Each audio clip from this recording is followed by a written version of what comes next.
Good morning Africa, good morning Tanzania. Bingwa mzee wa bei nyasi. Leo nipo na dume la kutosha.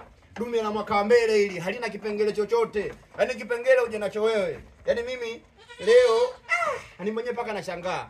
Bingwa ni moja ya mzee wa bei nyasi. Dume la mwaka wa mbele halina kipengele chochote. Dume limenyoka, dume halina kelele zozote. Dume lina ndevu za kutosha matajiri zangu. Mzee wa bei nyasi, bei za kutupa. Piga simu moja. Bingwa ni mmoja. Ngoja nishuke naye umuone vizuri. Oh, hatujawahi kumuona beberu kama huyo.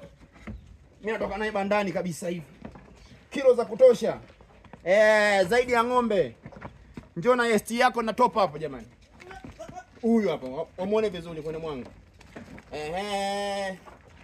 Kama huna hela matajiri zangu, tunafanya top up, tunafanya exchange. Njoo na beberu wako, naongeza hela kidogo na kupa beberu huyo. Kama unataka ukope njoo na 50% ya hela ambayo nitakutajia. Bingwa ni mmoja, mzee wa bei nyasi Tanzania ni Dima UTZ from mfugaji asilia. Namrudisha. Rudi baba.